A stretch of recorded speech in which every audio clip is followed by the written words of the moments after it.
Hi friends, welcome to the brand new episode of Brilliant Amy.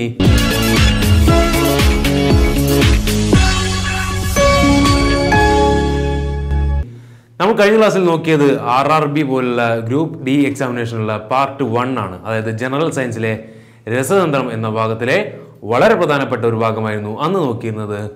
ഇന്നും രസതന്ത്രം എന്ന ഭാഗത്തിൽ തന്നെ വളരെ പ്രധാനപ്പെട്ട മറ്റൊരു ഭാഗമാണ് നോക്കുന്നത്. അതായത് ലോഹ സങ്കരത്തെ പറ്റി.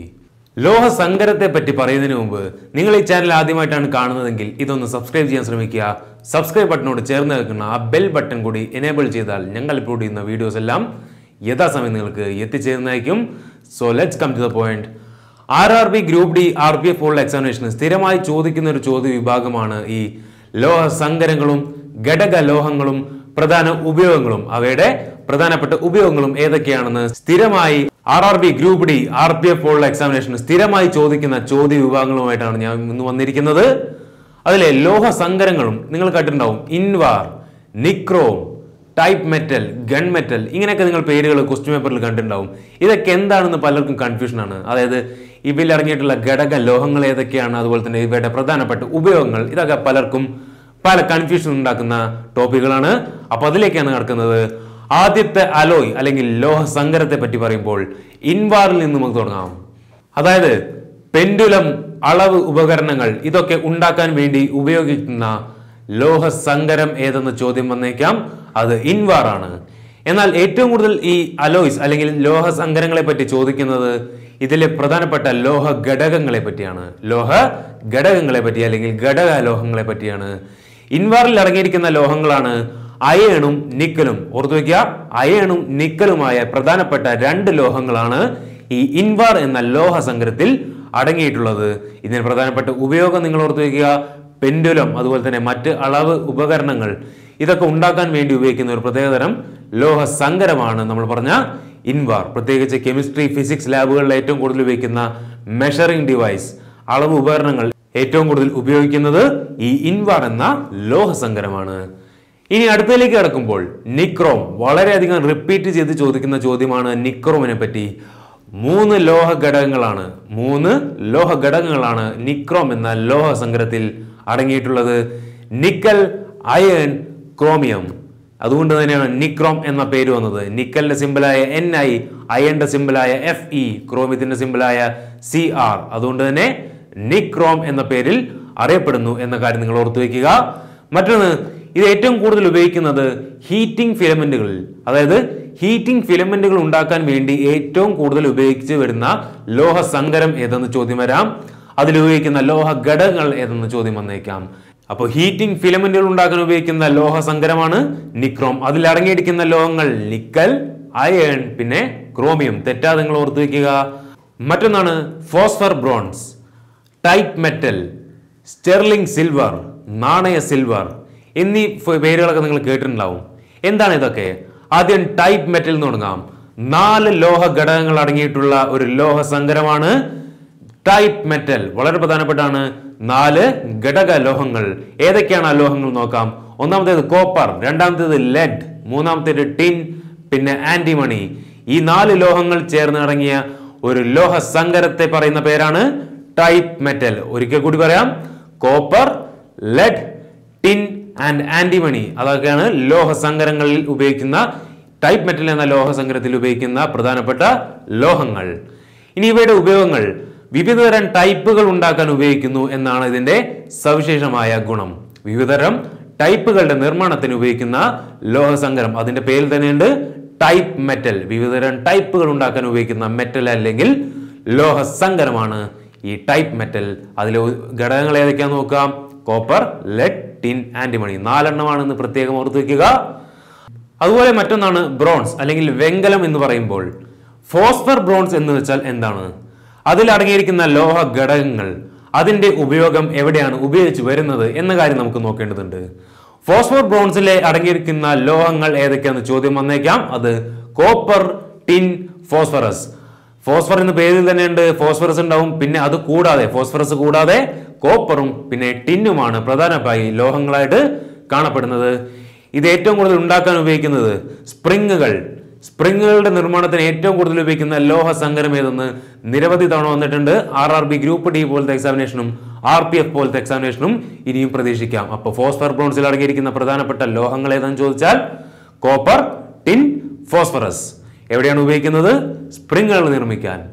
മറ്റൊന്നാണ് സ്റ്റെർലിംഗ് സിൽവർ. സ്റ്റെർലിംഗ് സിൽവർ എന്ന് പറയുന്നത് സിൽവറിന്റെ ഒരു പ്രധാനപ്പെട്ട അലോഹമായ സങ്കരമാണ്, ലോഹ സങ്കരമാണ്. എന്നാൽ സ്റ്റെർലിംഗ് സിൽവറിന്റെ പ്രധാനപ്പെട്ട ഘടകങ്ങൾ ഏതെന്ന് ചോദിക്കാം. വളരെ കൺഫ്യൂഷൻ ഉണ്ടാക്കുന്ന ടോപ്പിക്കാണ്. കോപ്പറും സിൽവറുമാണ് സ്റ്റെർലിംഗ് സിൽവറിൽ. എന്നാൽ ഇത് ഉപയോഗിക്കുന്നത് എവിടെയാണ് ഉണ്ടാക്കാൻ, എവിടെ നിർമ്മാണത്തിന് ഉപയോഗിക്കുന്നത് എന്ന് ചോദിച്ചാൽ വെള്ളി നാണയങ്ങൾ നിർമ്മിക്കാൻ വേണ്ടി. വെള്ളി നാണയങ്ങൾ നിർമ്മിക്കാൻ വേണ്ടി ഉപയോഗിക്കുന്ന കോപ്പറിന്റെയും സിൽവറിന്റെയും ലോഹ സങ്കരമായ സ്റ്റെർലിംഗ് സിൽവറിനെ പറ്റിയാണ് നമ്മൾ പറഞ്ഞത്. അപ്പോൾ സ്റ്റെർലിംഗ് സിൽവർ എന്ന് വെച്ചാൽ കോപ്പറിന്റെയും സിൽവറിന്റെയും ലോഹ സങ്കരമാണ്. അത് വെള്ളി നാണയങ്ങൾ നിർമ്മിക്കാൻ ഉപയോഗിക്കുന്നു. ഈ സ്റ്റെർലിംഗ് സിൽവറുമായി കൺഫ്യൂഷൻ ആകുന്ന രണ്ട് തരം മറ്റൊരു സിൽവറാണ്, മറ്റൊരു ലോഹ സങ്കരമാണ് നാണയ സിൽവറും അതുപോലെ തന്നെ നിക്കൽ സിൽവറും. നാണയ സിൽവർ നോക്കാം നമുക്ക് ആദ്യം. കോപ്പർ, നിക്കൽ എന്നീ അടങ്ങിയ പ്രധാനപ്പെട്ട ലോഹ സങ്കരമാണ് ഈ നാണയ സിൽവർ. കോപ്പർ, നിക്കൽ എന്നീ ലോഹങ്ങൾ അടങ്ങിയിട്ടുള്ള പ്രധാനപ്പെട്ട ഒരു ലോഹ സങ്കരമാണ് നാണയ സിൽവർ. ഇത് ഏറ്റവും കൂടുതൽ ഉപയോഗിച്ച് വരുന്നത് നാണയം നിർമ്മിക്കാനാണ്. അതിന്റെ പേരിൽ തന്നെ കിട്ടും. നാണയ സിൽവർ എന്ന് പറയുന്നത് നാണയം നിർമ്മിക്കാൻ വേണ്ടിയാണ്. കോപ്പറും നിക്കലുമാണ് പ്രധാനപ്പെട്ട ലോഹ ഘടകങ്ങൾ അല്ലെങ്കിൽ ഘടക ലോഹങ്ങൾ. എന്നാൽ ഇതുമായി കൺഫ്യൂഷൻ വരുന്ന നിക്കൽ സിൽവർ. നിക്കൽ സിൽവർ എന്ന് പറയുമ്പോൾ കോപ്പറിന്റെയും നിക്കലിന്റെയും സിങ്കിന്റെയും ലോഹ സങ്കരമാണ്. കോപ്പറിന്റെയും നിക്കലിന്റെയും സിങ്കിന്റെയും ലോഹ സങ്കരത്തെ പറയുന്ന പേരാണ് നിക്കൽ സിൽവർ എന്ന് തെറ്റാതെ ഓർത്തു വയ്ക്കുക. ഇത് ഏറ്റവും കൂടുതൽ ഉണ്ടാക്കുന്നത് അല്ലെങ്കിൽ ഇത് ഏറ്റവും കൂടുതൽ ഉപയോഗിച്ച് വരുന്നത് വെള്ളിപ്പാത്രങ്ങൾക്ക് പകരം ഉപയോഗിക്കുന്നു. വെള്ളിപ്പാത്രങ്ങൾക്ക് പകരം സബ്സ്റ്റിറ്റ്യൂട്ടുകളായിട്ട് ഉപയോഗിക്കുന്ന ഒരു ലോഹ സങ്കരമാണ് നിക്കൽ സിൽവർ. അപ്പൊ കോപ്പർ, നിക്കർ, അതുപോലെ തന്നെ സിങ്ക്, ഇത് മൂന്നും ചേർന്ന ലോഹ സങ്കരമാണ് നിക്കൽ സിൽവർ. തെറ്റാതെ ഓർത്തു വയ്ക്കുക. മൂന്ന് തരം സിൽവറിനെ പറ്റിയാണ് പറഞ്ഞത്. നാണയ സിൽവർ, സ്റ്റെർലിംഗ് സിൽവർ, അതുപോലെ തന്നെ നിക്കൽ സിൽവർ എന്ന കാര്യം നിങ്ങൾ ഓർത്തു വയ്ക്കുക. ഈ മൂന്ന് സിൽവറിന്റെ ഉപയോഗങ്ങളും അവയിൽ അടങ്ങിയിരിക്കുന്ന ലോഹങ്ങളുടെ പേര് നിങ്ങൾ തെറ്റാതെ ഓർത്തു വയ്ക്കുക. ഇനി നിങ്ങൾ കേട്ടിട്ടുണ്ടാവും ക്വസ്റ്റ്യൻ പേപ്പറിൽ ഗൺ മെറ്റൽ എന്താണ് കോൺസ്റ്റന്റ് ആൻ. ഇതൊക്കെ സ്ഥിരമായി ചോദിക്കുന്ന ചോദ്യങ്ങളാണ്. ഗൺ മെറ്റൽ, അതുപോലെ തന്നെ constant an, aluminium bronze. Aluminium bronze നിരവധി തവണ ഏതാണ്ട് 20ഓളം പ്രാവശ്യം റിപ്പീറ്റ് ചെയ്ത ചോദ്യമാണ് ഈ അലുമിനിയം ബ്രോൺസ്. അതിൽ അലുമിനിയം ബ്രോൺസിനെ പറ്റി നമുക്ക് ആദ്യം നോക്കാം. കോപ്പറും അലുമിനിയം അടങ്ങിയിരിക്കുന്ന ലോഹ സങ്കരത്തെ പറയുന്ന പേരാണ് കോപ്പർ, അലുമിനിയം അടങ്ങിയിരിക്കുന്ന ലോഹ സങ്കരമാണ് അലുമിനിയം ബ്രോൺസ്. അപ്പൊ പ്രധാനപ്പെട്ട ലോഹങ്ങൾ ഏതൊക്കെയാണ്? കോപ്പറും അലുമിനിയം. എന്നാൽ ഇതിന്റെ ഉപയോഗമാണ് ഏറ്റവും കൂടുതൽ ചോദിച്ചിട്ടുള്ളത്. നമ്മൾ നിത്യേന ഉപയോഗിക്കുന്ന പാത്രങ്ങൾ, അതുപോലെ തന്നെ നാണയം എന്നിവയുടെ നിർമ്മാണത്തിന് ഉപയോഗിക്കുന്ന പ്രധാനപ്പെട്ട ഒരു ലോഹ സങ്കരമാണ് അലുമിനിയം ബ്രോൺസ്. അതിൽ പ്രധാനപ്പെട്ട ഘടകങ്ങളാണ്, ലോഹ ഘടകങ്ങളാണ് കോപ്പറും അലുമിനിയം എന്ന കാര്യം നിങ്ങൾ ഓർത്തു വെക്കുക. അതുപോലെ തന്നെ നമ്മൾ പറഞ്ഞ ഗൺ മെറ്റൽ, കോൺസ്റ്റന്റ് ആൻ, ഇതും നിരവധി തവണ ആവർത്തിച്ച ചോദ്യമാണ്. ഗൺ മെറ്റൽ കോപ്പർ, സിങ്ക്, ടിന്നിന്റെ ലോഹ സങ്കരമാണെങ്കിൽ കോൺസ്റ്റന്റ് ആൻ കോപ്പറിന്റെയും നിക്കലിന്റെയുമാണ്. ഗൺ മെറ്റൽ കോപ്പറും സിങ്കും ടിന്നുമാണെങ്കിൽ കോൺസ്റ്റന്റ് ആൻ കോപ്പറിന്റെയും നിക്കലിന്റെയും ഒരു ലോഹ സങ്കരമാണ്. ഇവയുടെ ഉപയോഗം നിങ്ങൾ ഓർത്തിരിക്കുക. ഗൺ മെറ്റൽ എന്ന പേരിൽ തന്നെയുണ്ട് തോക്ക്, ഗൺ. തോക്കിന്റെ ബാരലുകൾ ഉണ്ടാക്കാൻ വേണ്ടി, നിർമ്മിക്കാൻ വേണ്ടി ഉപയോഗിക്കുന്ന ഒരു ലോഹ സങ്കരമാണ് ഈ ഗൺ മെറ്റൽ എന്ന കാര്യം നിങ്ങൾ ഓർത്തു വെക്കുക. അപ്പൊ തോക്കിന്റെ ബാരലുകൾ ഉണ്ടാക്കാൻ നിർമ്മിക്കുന്ന ലോഹ സങ്കരം എന്ന് ചോദിച്ചാൽ ഗൺ മെറ്റൽ എന്ന് തെറ്റാതെ എഴുതണം. അവയുടെ ലോഹ ഘടകങ്ങളായ കോപ്പറും സിങ്കും ടിന്നുമാണ് എന്ന കാര്യം നിങ്ങൾ ഓർത്തു വെക്കുക. മറ്റൊന്നാണ് കോൺസ്റ്റന്റ് ആൻ.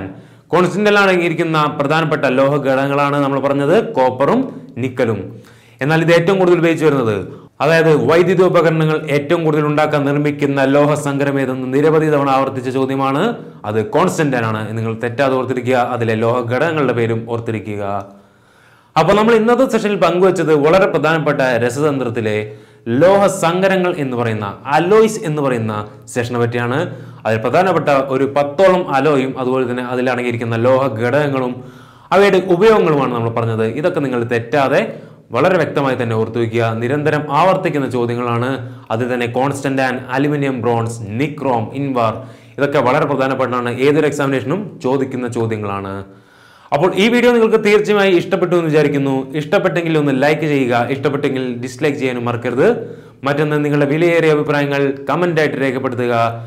പിന്നെ ഇതുപോലുള്ള വീഡിയോസ് നിങ്ങളുടെ മറ്റ് സുഹൃത്തുക്കളിലേക്ക് കൂടി ഷെയർ ചെയ്യാൻ ശ്രമിക്കുക.